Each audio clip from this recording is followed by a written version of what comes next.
The Dharma, incomparably profound and exquisite, is rarely met with even in hundreds of thousands of millions of kalpas.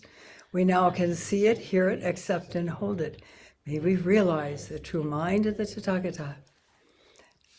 Today is day 6 of this 7-day sesshin here in October 2023 at Mountain Gate. To be able to come to practice, to be able to hear the Dharma, which is the teachings, to be able to have the time and the funds to be able to actually come in person in particular, but even to come on Zoom is an immense gift and a rare gift. And that is one of the points is being made with this little chant. It is said that if there's a sea turtle who comes up to the surface every 500 years, at the same time there's a floating piece of wood that's got a knothole in it,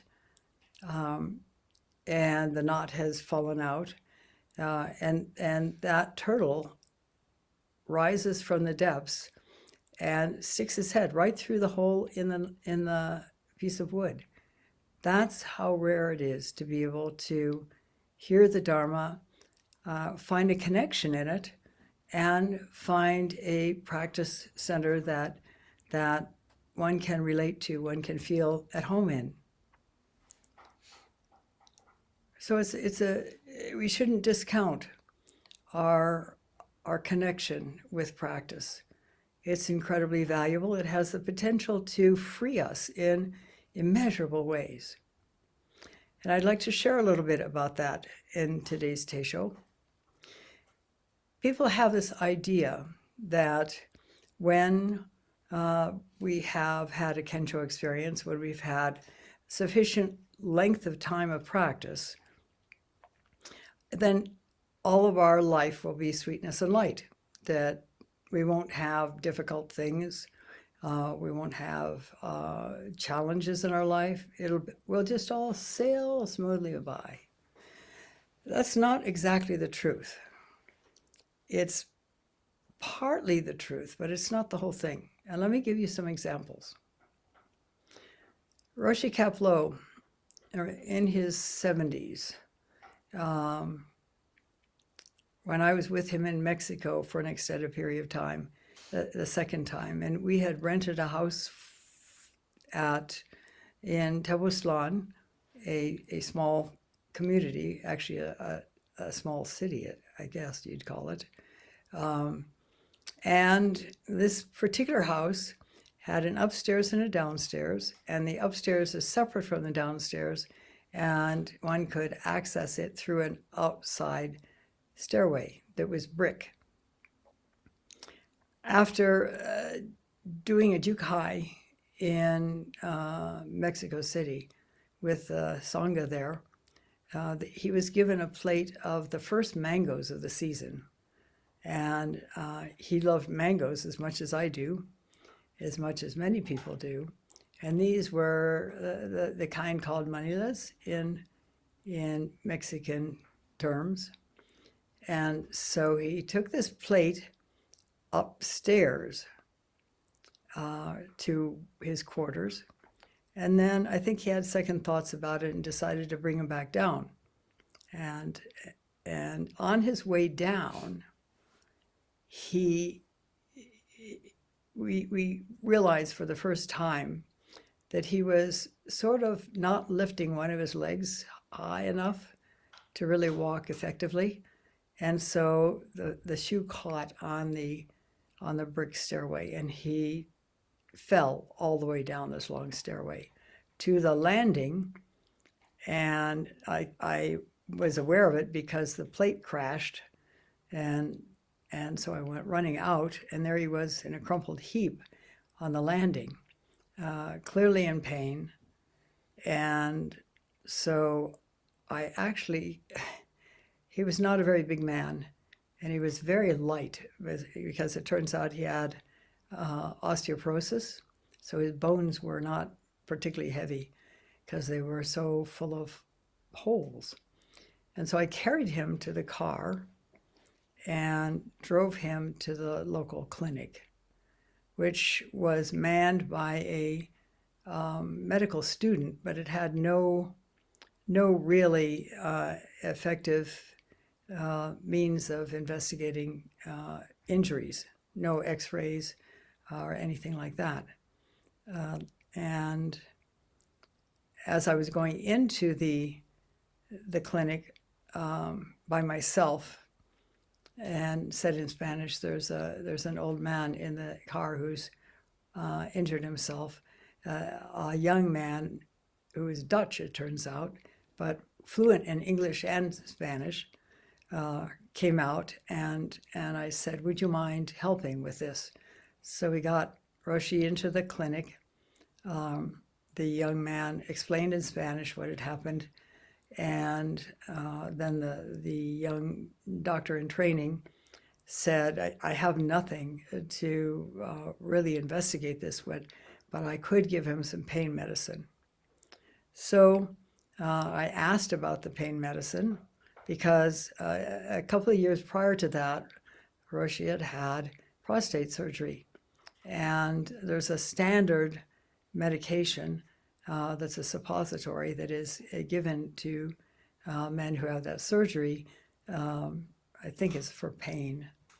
And I asked him if he wanted to take it or not, because at that time, the earlier event, he actually had I think it was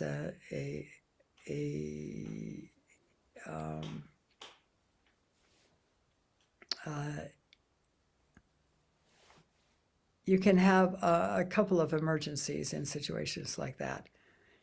It was not a heart emergency, it was a lung emergency. And he almost died at that point. So it was important to keep track of what he was taking so that it wouldn't happen again. And so he said yes, he would like to take it. And so it was given to him. And then because the young doctor in training didn't have any equipment to figure out what was going on, clearly his arm had been probably broken. And so he took us to a local private clinic where the doctor had much more to offer, including an IV drip. And he had enough, I don't know whether it was just his training. I don't think he had an x-ray machine, but he might have had. And he determined that Roshi, the little bump at the end of your elbow had been broken off, and his wrist had been broken. And I think his upper arm had been broken also. So the private doctor said, that's as far as I can go, but I will take you to Cuernavaca to the Red Cross hospital. So he sat in the back seat of the car with Roshi in his lap, holding the IV drip up high enough. And I drove to Cuernavaca, and I stopped first at the house of Gerardo Gali, who was the local head of the group. And a lot of people did not have telephones back then. And he didn't, nor did he have a cell phone either. But I wanted to let him know about this situation because he was the one that could make a difference. So then we went further on to the Red Cross hospital. By that time it's midnight, and they bring Roshi in to x-ray his arm, and he checks out. He has a respiratory arrest. And they come running out of the x-ray room. They wouldn't let me in it. And said, well, we're going to have to wait until tomorrow morning, Monday morning, when we'll have a full staff at the hospital, and then we can diagnose him and treat him. So what happens then is that he stayed overnight in the hospital. One of his Mexican students slept on the floor outside his room. I slept in a chair in his room, and this was the gate to keep any ordinary medication or any medication from being given to him unless it was clearly something of no consequence. So we grilled anybody who came in with medication, and he slept the night, and in the morning Gerardo came, and he had already arranged with another one of the Mexican Sangha, who was actually a medical doctor, to go to Mexico City to the Humana Hospital. And so we went to Mexico City to the Humana Hospital, where there were doctors who spoke English, and the anesthetist actually spoke with him 45 minutes because of these two incidents of arrests. He was thoroughly examined. It was determined exactly what was broken in his wrist. It was broken in several places, and the other things. And so they were going to need to do surgery to put screws in to put his bones back together. And so that's what happened. And we ended up with a rooftop room that looked out all over the city, a very big private room, probably thanks to the Sangha, and even a chair that folded out into a bed so I could sleep on it. And he gradually got better there. For years after that, it became obvious that what had probably caused it was the beginning of Parkinson's. Parkinson's is a disease in which certain cells that produce dopamine in your brain quit working. They die. And so those are the cells that enable movement in your body. And he was then eventually went back to Rochester, where there was an attendant of his who was a nurse, Sangha member, and he began to get treatment for Parkinson's. He arrived exactly the right time when there was a new treatment, a new drug that would delay the Parkinson's symptoms beyond what replacing dopamine would do. Replacing dopamine for Parkinson's patients only works up to a certain time, and then it doesn't work anymore. So he got this new drug, and by this time I think Bowden was teaching. And so he was there, he took part in the center, and gradually became worse. And one of the things that happened as a result of, at that point, close to 20 years of that medication, and it is a typical syndrome of certain medications, where it begins to affect your nervous system, and so you get what is known as tardive dyskinesia, in which you have involuntary movement that you simply can't control. A lot of it is sticking your tongue out without any control over it, and some of it is just involuntary movement in general. So as he gradually got worse, he did begin sticking his tongue out involuntarily, which is an interesting experience if you're his student, and he does that to you. And then he also, over the years, his arms would start waving around and his body would start moving like this. And it was random, and he would knock off his glasses and all of this kind of thing. And it became constant. He also began to lose his voice. His voice began to get very soft. And so it was hard for him to communicate with words.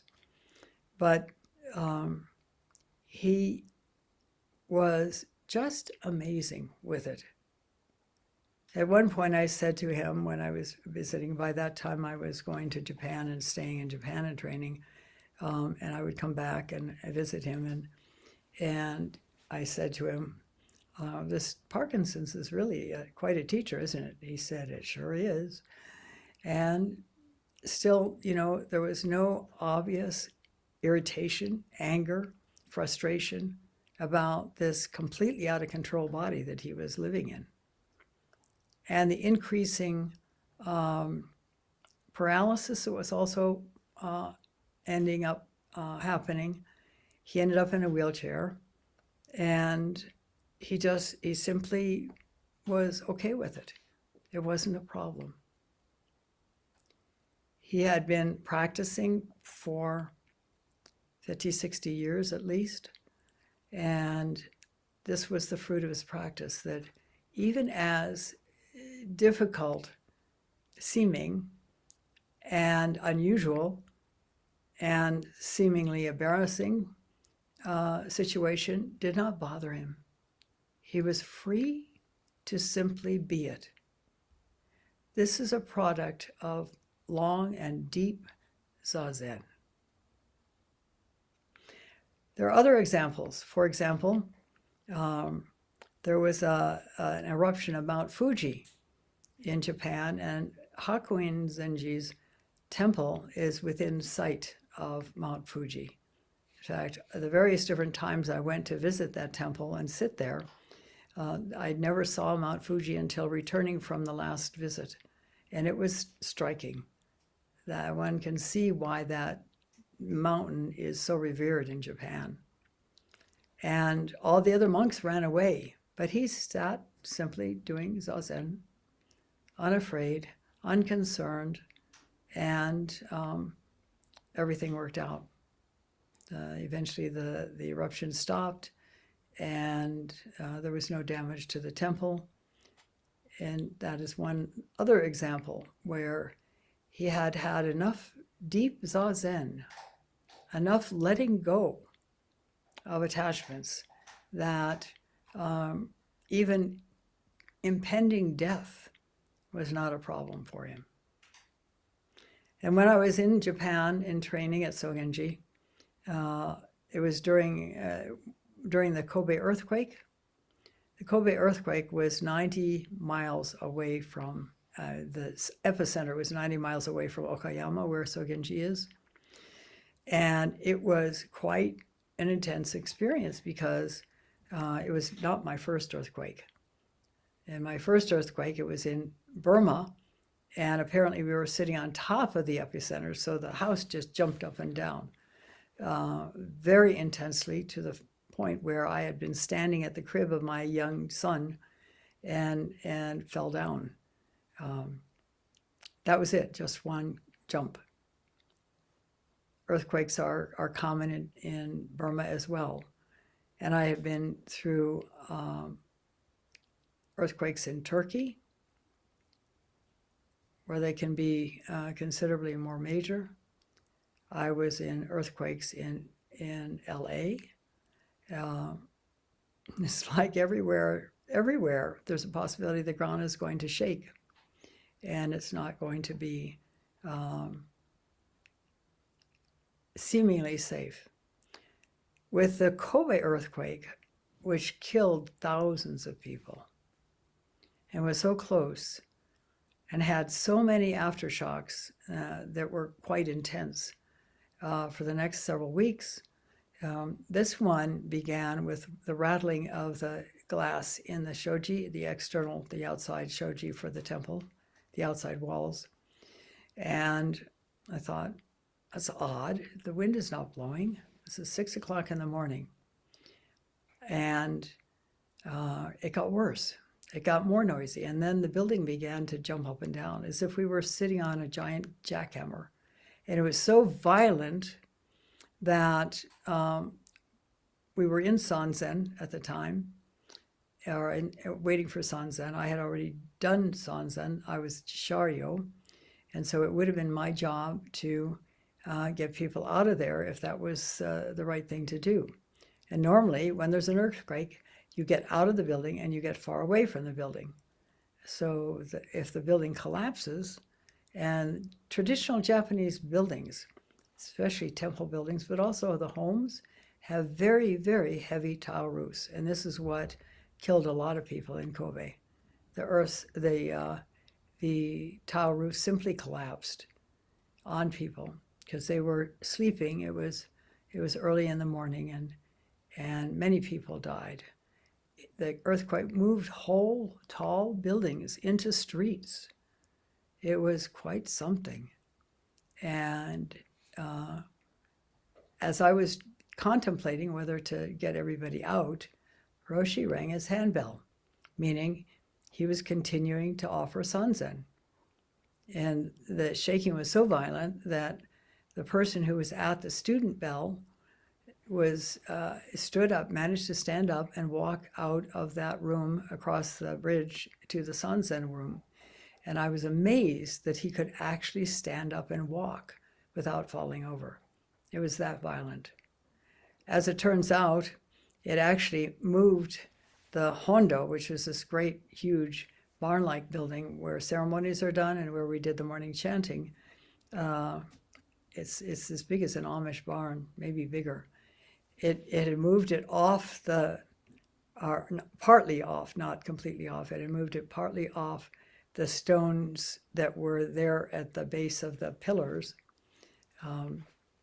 And the bell tower, this huge bell, it was about between 4 and 5 feet tall, was swinging around during the whole thing. That was the motion of the earthquake, and created huge cracks in these 1 foot by 1 foot wide posts that it was hung from, to the point where they had to have iron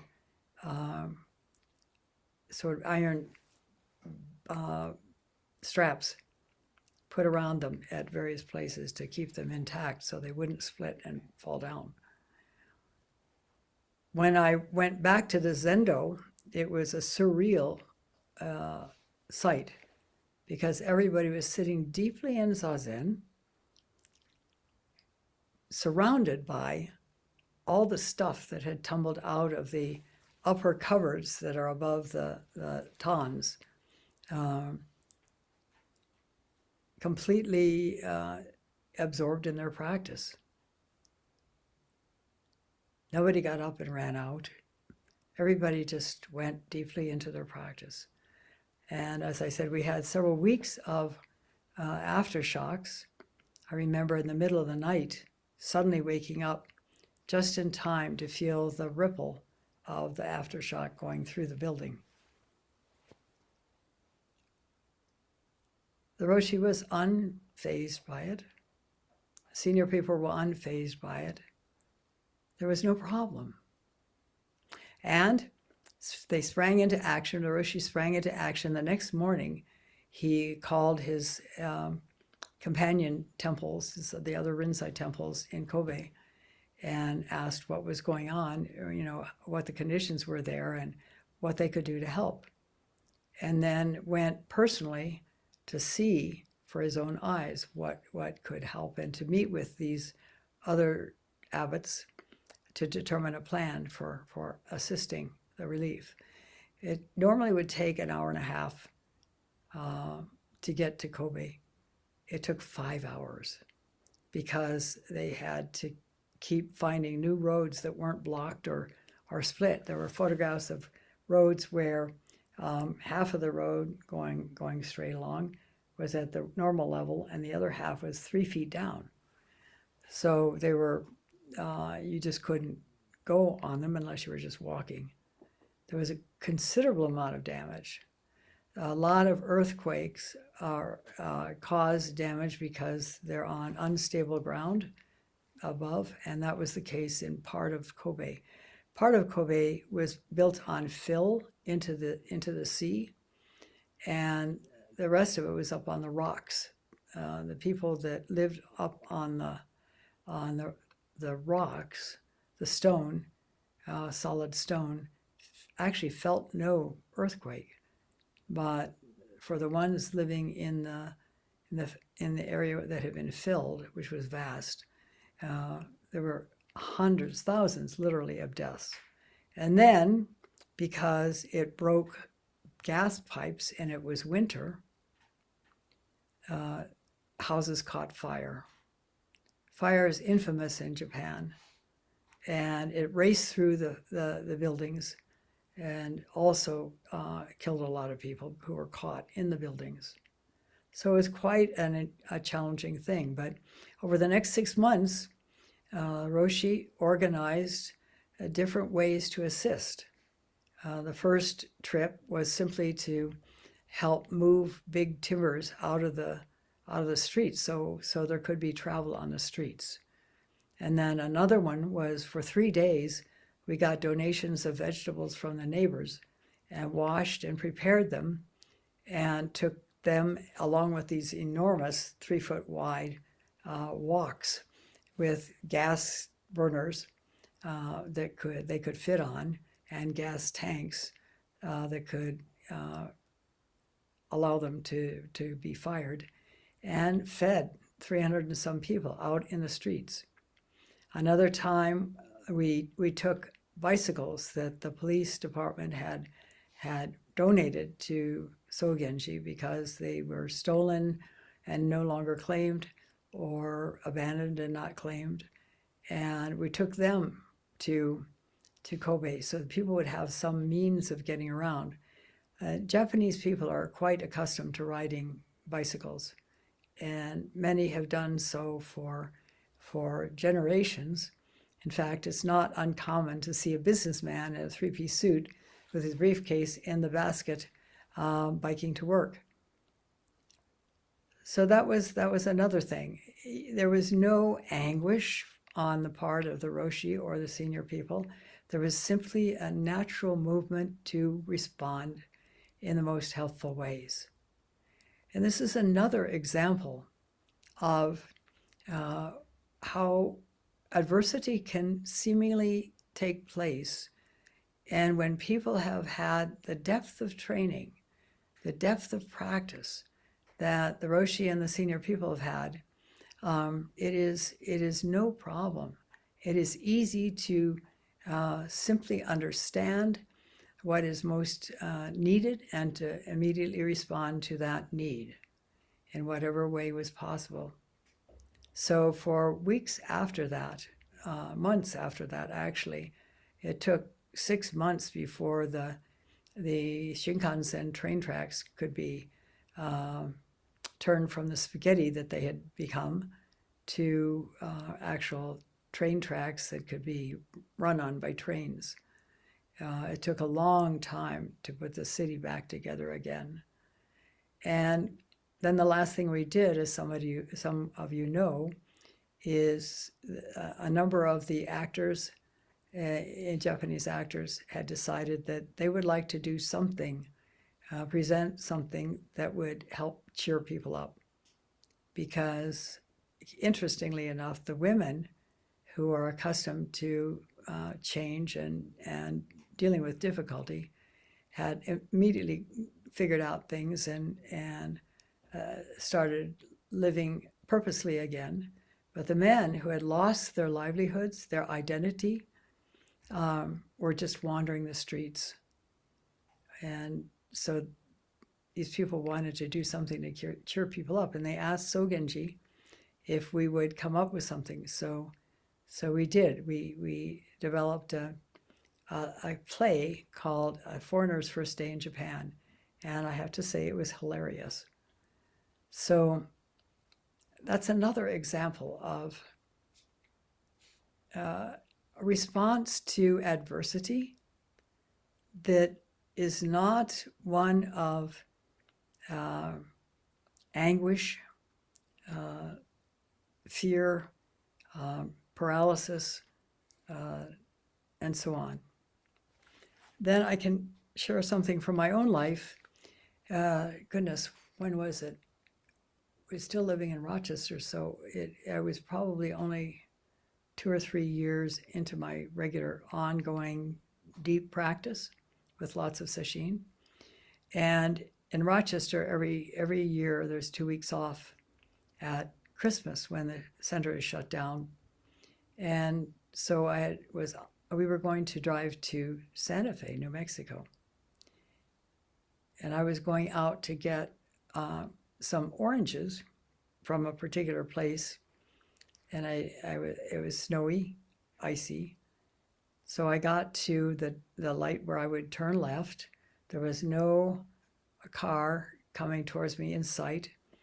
I started to turn, and then somebody flew over the hill that would bring it back into the town and to that traffic light.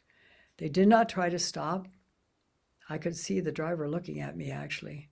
We had just bought the car with all our savings, a Volkswagen Rabbit, 3 months before. And I was far enough out of the way that he didn't do a complete broadside, but he hit the back side, the back wheels of the Jetta, spun it around, and I slammed into a car. The back of the Jetta slammed in. I mean, the back of the Volkswagen slammed into a car that was perpendicular, waiting for the light to change. I had had all kinds of ideas of what would happen if I had an accident. I'd be calm, cool, and collected. Well, it was anything but. I was shaking like a leaf, trying to stop shaking because I wanted to appear calm, cool, and collected. It was very hard to maintain that, and I don't think I was very successful. And the car was not totaled because it was so young, it was so new. And we were able to drive it home. I was able to drive it home. It was injured, but I was able to drive it home, and then it took some time to get it repaired. I was shocked. I was in anguish for the next several days. I compare that to yesterday, when returning from an appointment in town. I had driven past the mailboxes because I wanted to make sure that Boo, who was with me, didn't decide he was going to force his way out right there at the highway and start chasing vehicles, which is something he loves to do. So I went up and over and turned around at a further street and came back and up. And as I started over the ridge, and the road was going to curve right after that and kind of wind down, curving to the mailboxes. I was going slowly because I knew I wanted to stop at the mailboxes. And as I got up to the top of the ridge, I was blinded by the sun and found myself not staying on the pavement, going off-road. Tried to correct, it didn't work. It was on a steep slope, and so slowly the truck turned over on its side. And I was trying to get myself out of my seat belt so that I could get out of the truck. Boo had already gotten out. I think he'd busted out of the back window. And so he was barking like mad there. Almost immediately, a couple of local folks from one of the nearby towns stopped and asked if I was okay, and actually sliced the seatbelt so that I could extricate myself, and I was able to crawl out the back. And then almost immediately, one of our neighbors, who's a first responder and a volunteer firefighter, came by, stopped, checked me out, and then went a few yards down the street and got the command car for the fire department, which was right down there, came back and started monitoring things. In the meantime, somebody had come by and said, shall we call 911? And I said, yes. Boo was pretty freaked. The guys from Chamisal helped capture him and actually tie him up to the one of the wheels of the truck. And so he sat and waited for the state police to come and investigate the accident and so on. I did not go into shock. There was no problem. It just had happened. I was so one with the tumble that there was no thoughts about it. I wasn't thinking, oh my God, the truck. I wasn't thinking, oh my God, Boo. I just rolled with it. And Boo was pretty freaked, so I sat on one of the bales of straw that I had bought to work into the garden and calmed him down. And gradually more first responders came. I knew them all personally. They were neighbors. They were wonderful, kind, and compassionate people. And I was given hugs. The police came, said that because of the circumstances, I was not speeding and I was blinded by the sun, I would not be cited. And then they were able to call a local wrecker that came from Penasco and was able to turn the truck over onto its wheels, load it up. It was pretty clear it was totaled because the side that had gone down on the ground had gone with a certain amount of force and kind of pushed the truck side off. So it was a little bit skewed. And so we had it towed to the building here, and you can see it out there in the driveway. It was clear that it was not going to be repairable, or if it did get repaired, Dale, who is very expert on this and has done many, many salvage repairs, was able to estimate what it would probably cost, and one of our local folks agreed $20,000 to put the truck back together. That would not be worth it. So the main point is the comparison between that first accident and the second, with 50 some years of Zen practice in between. So it's not that adversity didn't happen. It was that I was able to receive it and respond to it without anguish, without frustration, without irritation. We just have to figure out how to replace the vehicle, which could be a challenge. But then the sense came to me to do a fundraiser to see if we could bring in enough donations to buy something else. And so it went. So you've got some examples of how it can be when we've had sufficient Zen practice.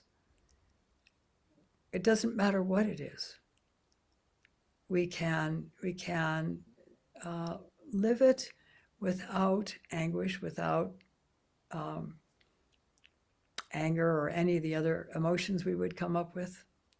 And I have to say that after 20 some years of Parkinson's, including all the last years where he was a victim of tardive dyskinesia, he died immensely peacefully, surrounded by his students and with his daughter holding one hand in the garden at Rochester. There are examples of other people. In fact, there's a book that was written by a doctor in Rochester who was a, I don't know what you call him. He had a specialty where he was with people who were dying. I don't think he was considered exactly a hospice doctor, but he was treating people. And he was present with Roshi Kapleau's death, said he'd never seen anything so peaceful in all the years he'd been working with people and dying. And there was another Sangha member who at 36 was the youngest person in the world to die of stomach cancer. Since then, there are people much younger who've done that.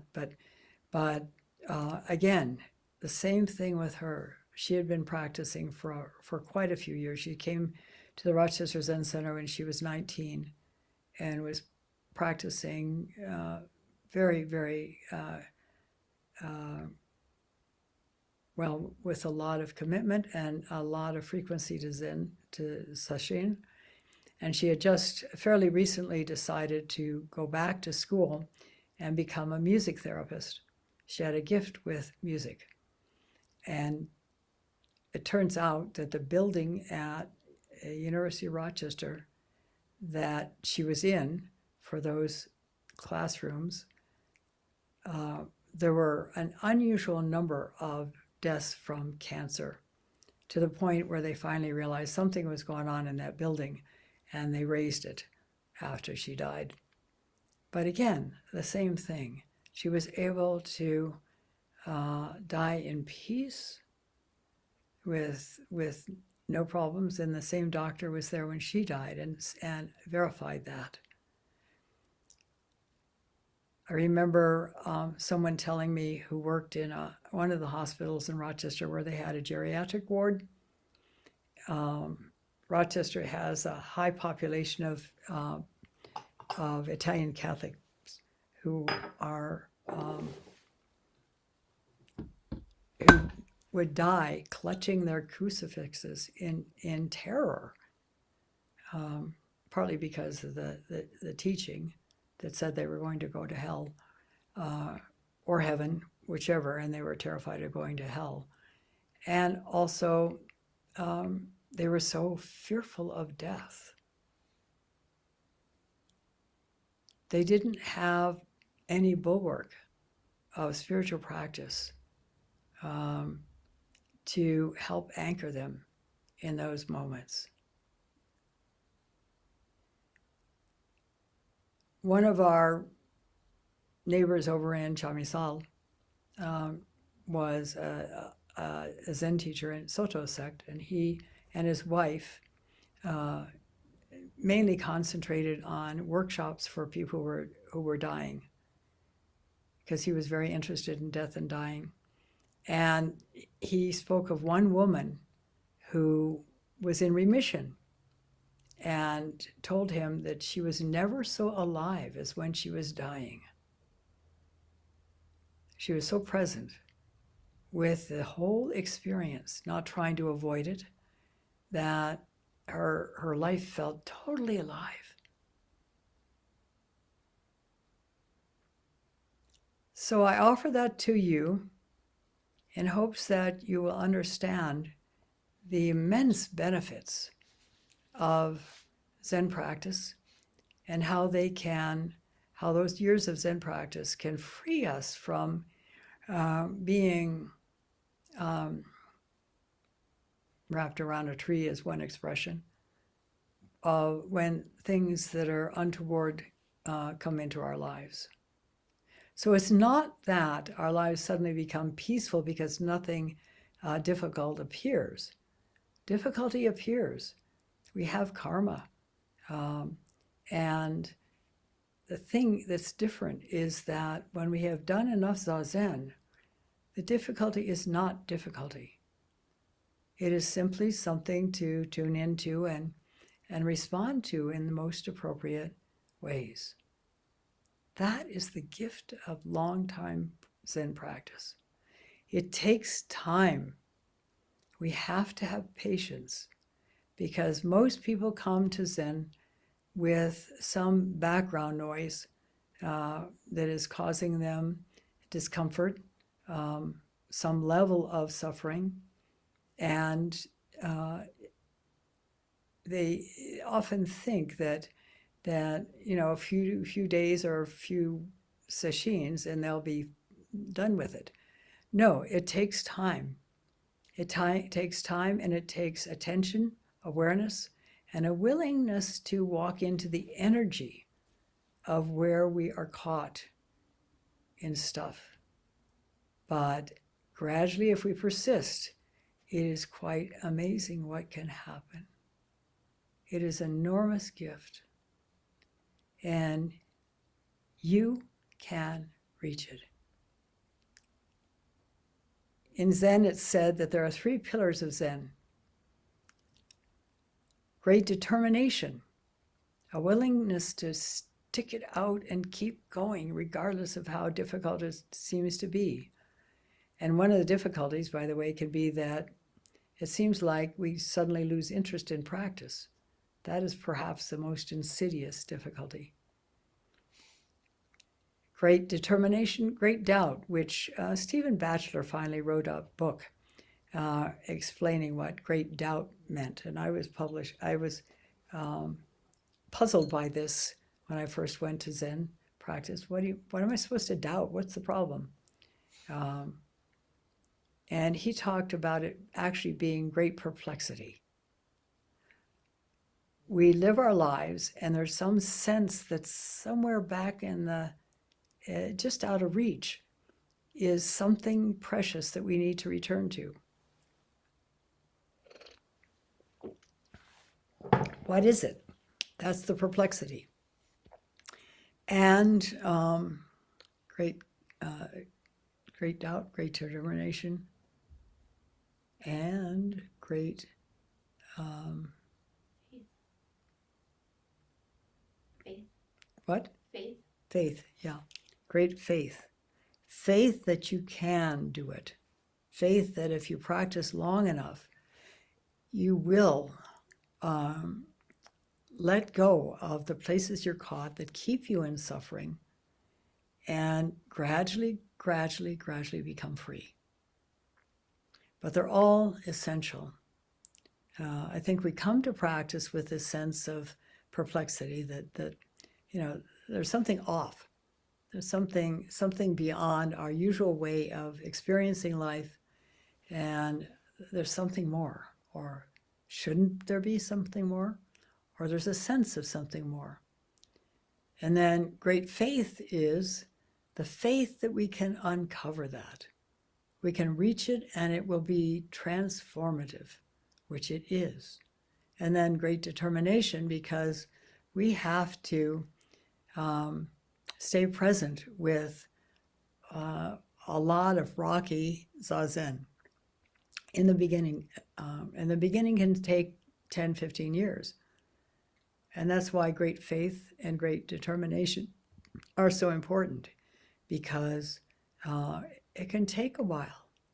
But I can tell you, as I've said to many of you already, that every time you bring your mind back to the breath, despite a feeling of maybe frustration that you can't seem to harness it and focus it, keep doing that, because it will make a big difference. But you have to keep doing it for it to make a difference. It's sort of like learning anything. You learn to play the violin, but in the beginning, or the piano, in the beginning you can sort of play, and as you continue practicing and learning, you can play more. But if you stop there, getting discouraged that you can't play like Tchaikovsky or some of these amazing people that have played or created music in the past, and you quit. Stop and go Zen practice. It takes a long time. And not only that, when you stop it, there's a gap in which you can even begin to lose the progress you made. So it's an ongoing work of faith and determination and deepening practice, because even though you can't see the results necessarily, you're not aware of the results necessarily, they are happening. That's where faith comes in as well. So this, in a nutshell, is Zen practice and its potential. And everyone can reach it if they're willing to put the time and the commitment into working with it, and work with any discouragement, work with any loss of faith, and just keep plugging on. That's what makes a big difference. So I thank you for listening. We'll stop now and recite the 4 vows.